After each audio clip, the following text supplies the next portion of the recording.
Have you ever wondered if rock stars can reach back from the dead, go through the void, send messages to their friends, or sometimes even offer peace offerings to warring band members?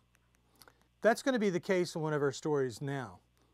Rock great Carl Perkins, who was the writer of Blue Suede Shoes from Sun Records, was very close to the Beatles. As a matter of fact, the Beatles covered more of his songs than they did any other artist. If you've heard Matchbox, Everybody's Trying to Be My Baby, or Honey Don't, those songs were Carl Perkins numbers.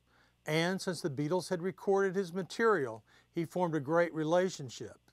When Paul McCartney did his album Tug of War, he had Carl as a guest performer. In the studio, when the album was finished, Carl was moved to write a song that he called My Old Friend. It came to him magically in the studio, he said. So when the finished session was done, the mix was completed, Paul McCartney sat down, and Carl Perkins said, "Would you like to hear my new song? I was inspired. I want you to hear it." So he takes out his guitar, and he plays the song. And the chorus went, "My old friend, think about me every now and then." And the first time he said the line, Carl told me that he looked at Paul, and Paul looked shocked, that there were tears in his eyes. So Carl apologized, and he said, "Paul, I don't know what's wrong with this. I don't want to upset you." He says, "No, Carl, it's perfectly fine." He says, "But I want you to play the song again. And this time, I want you to play it for Linda." So Linda comes downstairs. They both sit on the floor. Carl takes his guitar, and he starts to play My Old Friend. And every time he did the chorus, Paul would look at Linda, and Linda at Paul.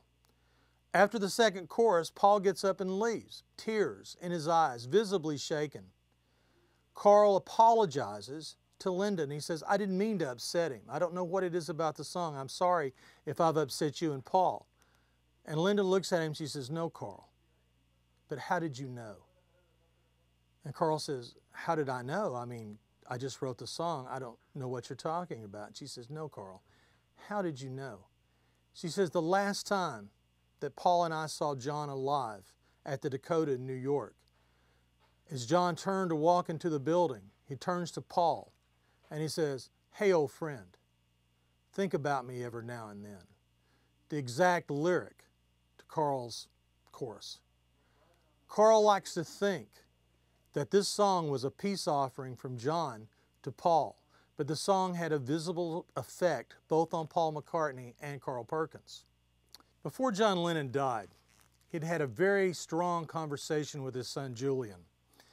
Since John had always been interested in metaphysics, he told his son that if he were to die first, and if there was an afterlife, that he would cause a white feather to float in a room, to always watch for a floating white feather. After John's murder, the idea of the mysterious feather always had stayed around. Did John cause a feather to float? Knowing Bill Harry in Liverpool, who was one of John's best friends, he told me one of the most engaging stories of the white feather, and I want to share it with you. It appears that when Julian had started and he'd made his career, and he was following in his father's footsteps, it became time to play the Royal Albert Hall. Now in England, the Royal Albert Hall is the tops, and Julian was extremely nervous. The day of the performance, a package came, delivered to his home, and his mother Cynthia, when she saw the package, she opened it up, and it was an Indian headdress, a Native American headdress that had been given to John when he was in the Beatles. But the headdress had been taken, and now it was returned. When Julian opened the package, the first thing he noticed was a flutter of white feathers that flew into the air.